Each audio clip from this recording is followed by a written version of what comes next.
नमस्कार दोस्तों, स्वागत है आप सभी का प्यारा उत्तराखंड में। लोकसभा चुनाव की जो तैयारियां हैं वो उत्तराखंड में शुरू हो चुकी हैं, क्योंकि जो मतदान है उत्तराखंड में वो 19 अप्रैल को पड़ने वाला है, जिनकी काउंटिंग 4 जून को होगी। तो इसी तैयारियों में आज हम बात करेंगे अल्मोड़ा सीट की।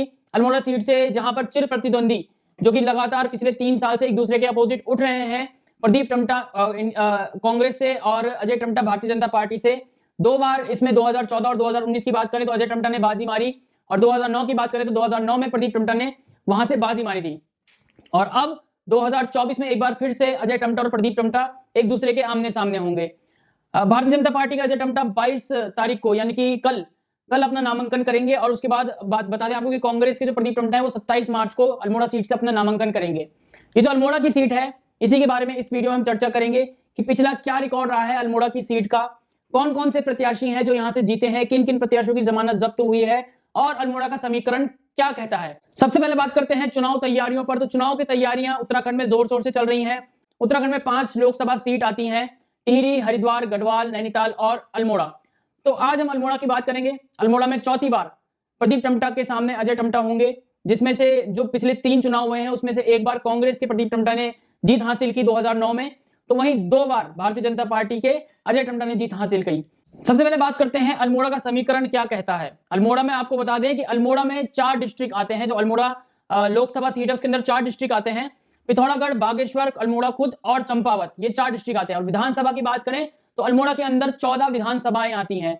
पिथौरागढ़ जो डिस्ट्रिक्ट है उसके अंदर से 4 विधानसभाएं आती हैं, धारचूला, दीदीहाट, पिथौरागढ़ और गंगोली हाट। वहीं बात करें बागेश्वर डिस्ट्रिक्ट की तो बागेश्वर डिस्ट्रिक्ट से कपकोट और बागेश्वर आते हैं।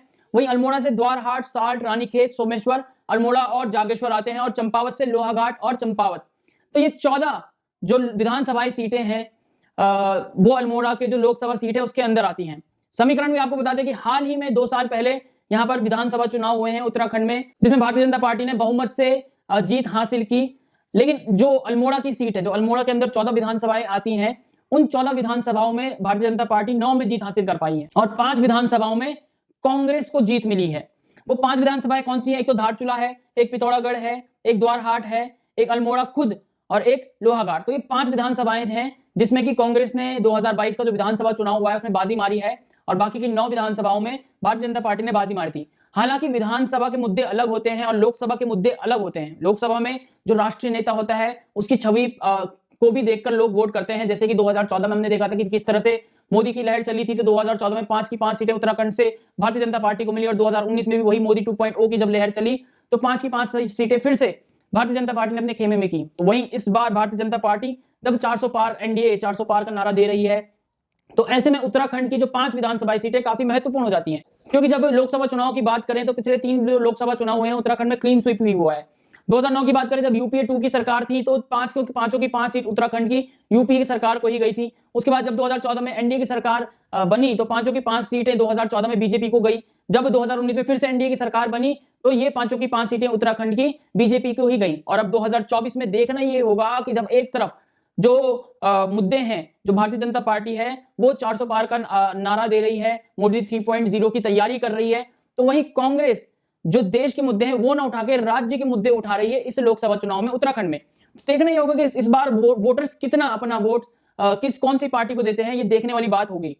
फिलहाल हम अल्मोड़ा की बात कर रहे थे, तो अल्मोड़ा में जो समीकरण है, जो पिछले 6 चुनाव हुए हैं जिसमें से 3 लोकसभा के हुए हैं और 3 स्टेट यानी कि विधानसभा के चुनाव हुए हैं, स्टेट असेंबली के चुनाव हुए हैं, उन 6 चुनाव का आपको एक डेटा दे देते हैं।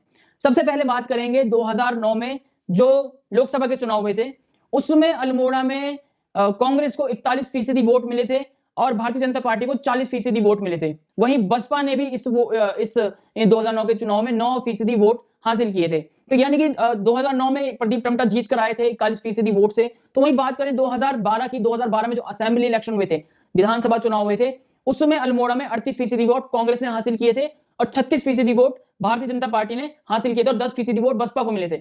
वहीं जब समीकरण बदला, जब मोदी की लहर आई 2014 में, तो 2014 से पूरा जो गणित है ये पूरा पलट के रख दिया था। उसके बाद 4 इलेक्शंस हुए, 2 जनरल इलेक्शंस हो गए और 2 असेंबली इलेक्शंस हो गए।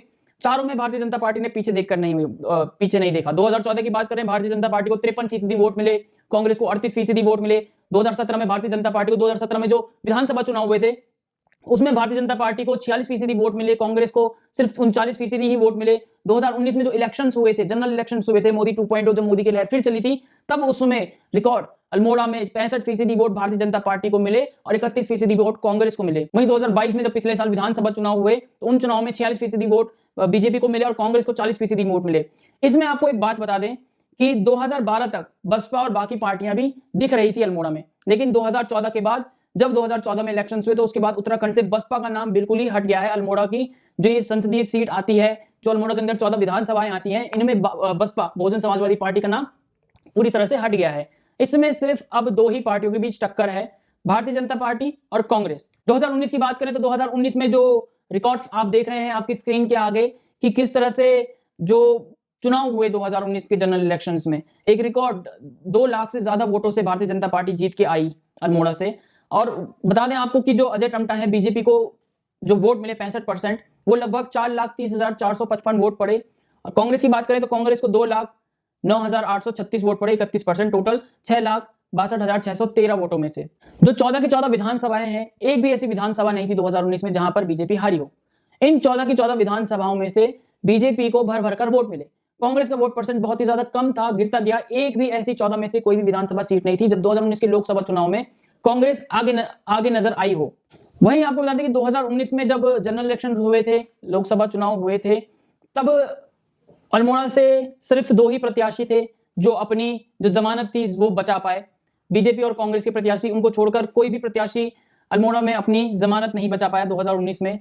सबसे ज्यादा वोट मिले अजय टम्टा बीजेपी को, जिनको 64% वोट मिले।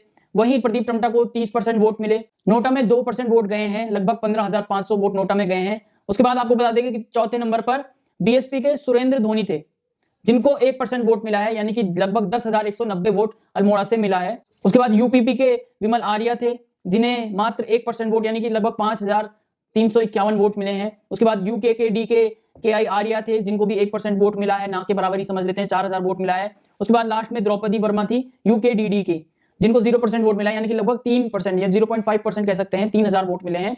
तो 2019 की बात करें तो 2019 में 2 प्रत्याशियों को छोड़कर कोई भी अपना जमानत जो है वो बचा नहीं पाया। वहीं 2014 की बात करें तो जो 2014 का समीकरण भी यही कहता है, सिर्फ 2 प्रत्याशी अजय टम्टा और प्रदीप टम्टा अपनी जमानत बचा पाए। उसके बाद नोटा में 2% वोट गए, बीएसपी में 2% वोट गए। तो देख सकते हैं आप कि किस तरह से जो अल्मोड़ा की सीट है, खासकर इसमें कांटे की टक्कर रहती है भारतीय जनता पार्टी और कांग्रेस के बीच में। अल्मोड़ा की सीट खास किस लिए है ये भी आपको बताते हैं। अल्मोड़ा की सीट खास इसलिए है कि यहां से बड़े बड़े नाम, भारतीय राजनीति या उत्तराखंड राजनीति के जो बड़े बड़े नाम है, अल्मोड़ा की संसदीय सीट से ही गए हैं।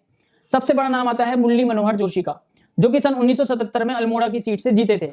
उसके बाद लगातार 3 बार यहां से कांग्रेस के पूर्व मुख्यमंत्री हरीश रावत जीते हैं, 1980, 1984 और 1990 में। लगातार 3 बार कांग्रेस के जो मुख्यमंत्री रहे हरीश रावत जी, वो अल्मोड़ा की सीट से ही चुनकर सांसद गए थे इंडियन नेशनल कांग्रेस की तरफ से लोकसभा में। उसके बाद आपको बता दें कि उसके बाद 1990 के बाद इस सीट पर भारतीय जनता पार्टी का ही कब्जा रहा है। 1996 में इलेक्शन हुए, 1991 में इलेक्शन हुए, 1998, 1999 और 2004 में जो इलेक्शन हुए, यहां पर भारतीय जनता पार्टी ने ही अपना वर्चस्व लहराया है। भारतीय जनता पार्टी के बच्ची सिंह रावत ने 4 बार लगातार यहां से इलेक्शन जीता है, 1996, 1998, 1999 और 2004 में। उसके बाद इतने सालों बाद कांग्रेस फिर से, हरीश रावत के बाद फिर से यहां पर आई। प्रदीप टम्टा जो यहाँ के सांसद है वो बनकर गए, चुनकर गए संसद में, और उसके बाद फिर से भारतीय जनता पार्टी ने यहाँ पर अपना कब्जा रखा है। तो इस बार देखना यह होगा कि अल्मोड़ा की सीट से लोग किसको वोट देते हैं, जो अल्मोड़ा की जनता है वो किसको वोट देती है। लगभग 10 लाख से भी ज्यादा वोटर इस समय अल्मोड़ा में है। अल्मोड़ा में जो वोटरों की संख्या है उसको देख लिया जाए तो लगभग इस समय जब भारतीय जनता पार्टी कह रही है कि 75% से भी ज्यादा वोट हर सीट से भारतीय जनता पार्टी लाएगी, तो लगभग उनको अपने पिछले साल का रिकॉर्ड भी तोड़ना होगा। या फिर जो मुद्दे हैं इस बार कांग्रेस ने उठाए हैं, क्या वो लोगों के दिमाग में घर कर जाएंगे, या फिर जो अल्मोड़ा की राजनीति इसमें कुछ नया ही देखने को मिलेगा, ये तो खैर आने वाला वक्त ही बताएगा। फिलहाल चौथी बार की टक्कर अजय टम्टा और प्रदीप टम्टा के बीच होगी अल्मोड़ा में, जहां एक तरफ अजय टम्टा, भारतीय जनता पार्टी के अजय टम्टा 22 तारीख को नामांकन कराएंगे, वहीं प्रदीप टम्टा कांग्रेस के 27 तारीख को अपना नामांकन कराएंगे।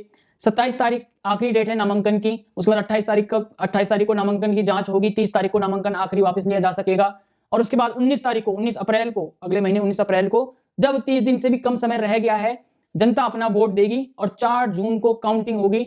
भारत में जो चुनाव हो रहे हैं इस बार 7 चरणों में हो रहे हैं। 19 तारीख से शुरू होगा पहला चरण और 1 तारीख को आखिरी चरण में ये मतदान सफलतापूर्वक भारत में कर दिए जाएंगे और 4 जून को यहाँ पर जो वोटों की गिनती है वो की जाएगी और 4 जून को हमें पता चल जाएगा कि अगला हमारा प्रधानमंत्री कौन होगा।